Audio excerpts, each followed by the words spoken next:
শতর্ধ নিঃসন্তান অসহায় এই বৃদ্ধের শেষ সম্বল ৬ লাখ টাকা হাতিয়ে নিয়েছেন নজরুল ও আরিফ নামের স্থানীয় প্রভাবশালী দুই ব্যক্তি। এমনটাই অভিযোগ এই বৃদ্ধ মোস্তফার।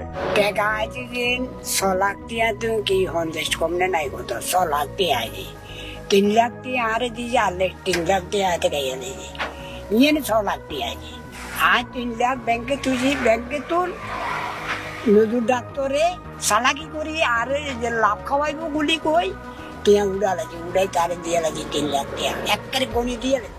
সবকিছু হারিয়ে এখন ভাঙাচোরা টিন আর পলিথিনে ঘেরা ময়লার ভাগাড়ের মতো দেখতে এই ঘরেই বসবাস করেন নিঃসন্তান দম্পতি নুরুল মোস্তফা এবং মাজেদা খাতুন।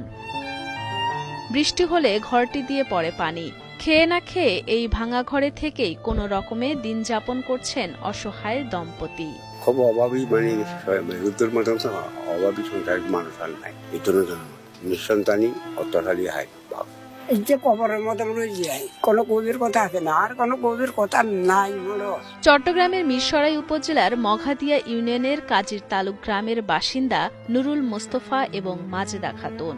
২০১৬ সালের শেষের দিকে দেশের সর্ববৃহৎ অর্থনৈতিক অঞ্চল বঙ্গবন্ধু শেখ মুজিব শিল্পনগরের সাথে ঢাকা চট্টগ্রাম মহাসড়কের প্রধান সংযোগ সড়কের নকশায় বৃদ্ধার পুরাতন বাড়িটি পড়ে।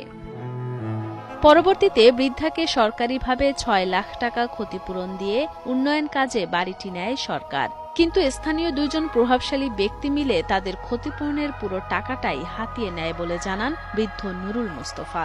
১ টাকাও পাইনি বেগুনি ৬ লাখ টাকা ১ টাকাও পায় ১ টাকাও পাইনি ৬ লাখ টাকাতে ৩ লাখ টাকা দিয়েছে আরিফিয়া আর ৩ লাখ টাকা দিয়েছে এই ৩ লাখ টাকা নজরুল ডাক্তার নিচে।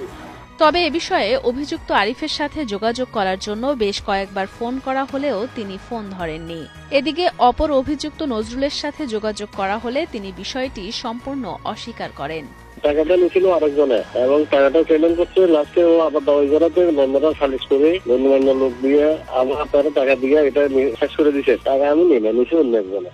জানা যায় একটার সময় নদী থেকে মাছ ধরে এবং পাহাড় থেকে লাকড়ি কুড়িয়ে এনে বিক্রি করে কোনোভাবে জীবনযাপন করতেন নুরুল মোস্তফা এবং মাজেদা দম্পতি। কিন্তু বার্ধক্যের কারণে এখন আর কোনো কাজই করতে পারেন না তারা। বর্তমানে প্রতিবেশীদের দয়া দাক্ষিণ্যেই কোনো রকমে চলে নিঃসন্তান শতর্ধ এই দম্পতির সংসার। আমরা ১০ টাকা ২০ টাকা যাতে যা পারে ৫০ ১০০ সবাই যা তবিকার মান সবাই এদেরকে জনগণের সাহায্য সমাধান করে খাবার। নিঃসন্তান অসহায় দম্পতির করুণ এই জীবন দেখে ব্যথিত স্থানীয়রাও। তাই সমাজের বিত্তশালীদের এই দম্পতির পাশে দাঁড়ানোর আহ্বান জানান তারা।